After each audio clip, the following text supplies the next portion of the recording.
Monday was Charity Day in Cowes, and this year the RNLI are again the official charity for Cowes Week. Hannah White is an RNLI ambassador and explained why she thinks the work of the charity is so important. Well, the RNLI is a fantastic charity. You know, I really respect the work they do, and I'm very passionate about the sailing community and any water-based activity. And there are so many people that get involved in being on the water. I think it's such an important charity, and the work they do is so important. The fact they have no government funding is just astounding, really. And anybody that is prepared to spread the word, I think, should. So this week, I really am all out flying the flag for the RNLI, trying to get as much publicity as we can. The RNLI survives on its donations, and having a major part in Cowes Week is really, really important to us, and it's an opportunity for the public to come and see who we are, what we do and why we exist. The main aims of Charity Day are to highlight the fact that we're here, is to say that to the people of Cowes and to all our visitors that Cowes has a wonderful opportunity to create a brand new lifeboat station on the parade next door to the Island Sailing Club, and just simply highlight the work of what we do all around the country, including the Republic of Ireland. Well, like saving people around the coast, and if you know people in danger and things like that, yeah. Extremely important. You know, well, because you can't get out and step on the side, can you? And just wait for someone to come along. So no, always nice to see the RNLI about. Living in Portsmouth and so forth, where you provide a good service on the beach in Portsmouth, and just to help safety-wise, really, isn't it? It's so important, even just like the messages, they're pushing life jackets all the time and things like that. So, no, I'm all for what they do, and they need more money. The new station will be based in the old Customs House on the parade, just next to the Island Sailing Club, and the RNLI plan to launch a large-scale appeal to raise money for it in 2011. But Robbie Southwell is starting the fundraising early. I'm going to run from the Cowes to Yarmouth, the lifeboat stations, then sail from Yarmouth round to Benbridge, and then come back in from Benbridge into Cowes on my bike. Hope is to reach just under £1,000 in total, and then put that towards the new lifeboat station in Cowes. To complete the Cowes station, we need £1 million. I know it sounds like a large figure, but you've got to look at the situation we're in. There's a slipway to build, there's a building to convert, and a building to even pay for. So in that context, it's a surprisingly small amount of money in the wider picture. Cowes Station is one where we don't measure what we do by the number of times we go out. We look at the importance of what we actually do when we go out.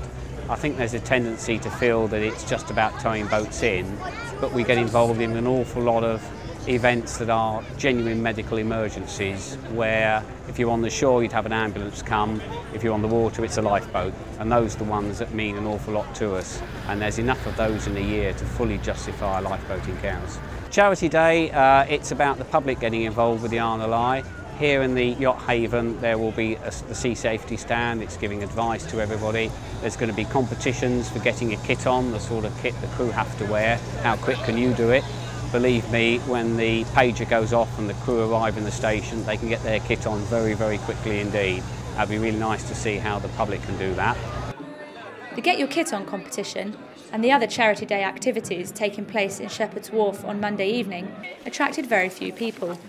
But those who got kitted up in the RNLI clothes took a bit longer than some of the crews would have.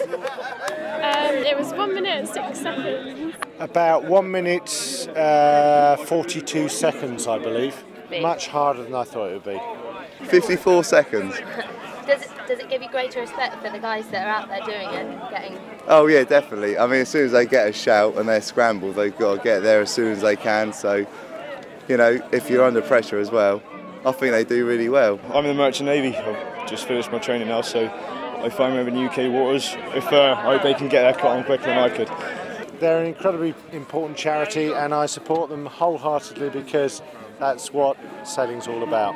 There's also various opportunities just to meet the crew. The boat will be on Watch House Slip in Cowes several times a day. There's an opportunity to go and look at the new station and see how it is at the moment. Bear that in mind and then think about how that's going to look when it's all converted. So there's lots of opportunities to see lifeboats, lifeboat crew who are all volunteers, and come and say hello and make your contribution and find out more about what we do. Cowes Week is all about the sailing, and for a lot of sailors, knowing that the RNLI are there if they need rescuing is very important. Considering they're pretty much the only guys there, it's incredibly important. They do good work, and I mean, I've lost a son in the river. He died, and you know, they're there. When they're needed, they're always there. They are a good cause, yes. Yes, they've rescued us once, so yes, it is quite important, yeah.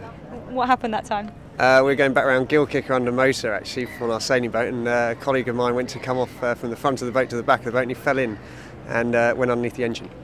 It wasn't too bad, he cut off his legs a little bit, but yeah, the boat was there in no time to assist us and help us, so yeah, it was beneficial. I've found them as a really good charity to raise money for, because always helping people at sea, and one day it may be me that they're helping. They're fantastically important, yeah. As a sailor, I have been rescued by them once. It was years ago, and we basically were club racing, and our club rescue boat broke down, and we had to call out the RNLI to come and tow us in.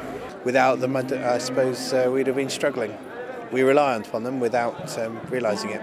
Sadly, a lot of the waters I sail in are actually obviously not patrolled by the RNLI or not covered by the RNLI. When I go abroad, it's certainly something that's in the back of my mind, knowing that they're not just a phone call or a radio away. And I think that a lot of people in this country take the activities on the water for granted, knowing that if something goes wrong, they will just be rescued. And you know, a lot of people need to stop and have a think about, you know, the implications and the safety implications of what the crews put themselves through on a daily basis to keep us safe. There's no reason why people shouldn't wear life jackets, and if something goes wrong, you know, a life jacket will save your life, and it certainly makes the work of the RNLI a lot more feasible, justifiable, and it's much easier for crews to turn up and help somebody if they see they've got a kill cord on, or they're wearing a life jacket, or all those other things. They turn up and they actually don't mind rescuing them. But you can imagine you turn up to a powerboat who have run out of fuel, and the conditions have deteriorated, and they're being blown onto shore, and they've got no life jacket on.